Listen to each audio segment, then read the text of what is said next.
دیالسو امریکایي سرتیرو د وژنې عامل نیول شوی دی. ټرمپ له لوړې وروسته کانګرس ته په لومړنۍ وینا کې دا څرګندونې وکړې. خوښ یم نن شپه د هغه لوی ترهګر نیول کېدل اعلانوم چې د کابل په هوایي ډګر کې د ظالمانه برید عمده مسؤل و. هغه همدا اوس را روان دی چې د امریکا د عدالت د تیرې تورې سره مخامخ سي.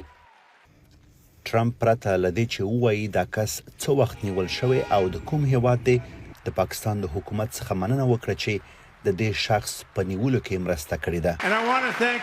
غواړم مننه وکړم په ځانګړې توګه د پاکستان له حکومت څخه چې د دې ځناور په نیولو کې مرسته وکړه. دا د هغو 14 کورنیو دپاره ډیره مهمه ورځ ده چې په حقیقت کې زه ورسره ډیر ښه آشنا سوی او ورسره مې پیژندګلوي کړې ده. د پاکستان صدر اعظم شهباز شریف د جمهور رئیس ټرمپ څخه مننه کړې چې د ترهګرۍ ضد جګړه کې د پاکستان ونډه ستایلې ده.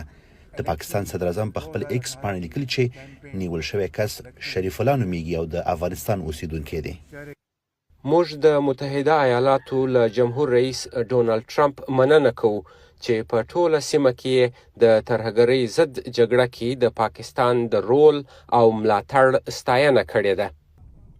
د طالبانو ویان ذبیح الله مجاهد ادعا کړې چې داعش ډلې د پاکستاني پوځیانو په ملاتړ د پاکستان د بلوچستان په مستونګ سیمه کې د روزنې مرکزونه جوړ کړي. نوموړي پرته له دې چې توضیحات ورکړي ادعا کړې چې ګاونډی هیواد د خپلو ګټو ترلاسه کولو لپاره له داعش څخه استفاده کوي. تر دې مخکې پاکستاني چارواکو دا ادعا رد کړې ده. له شک پرته برید خو هغه مهال د داعش لخوا سوی و، خو دا چې داعشیان په پاکستان کې نیول کیږي دا په ډاګه کوي چې دې ډلې هلته پناه وړې او هلته یې پټنځایونه جوړ کړي دي.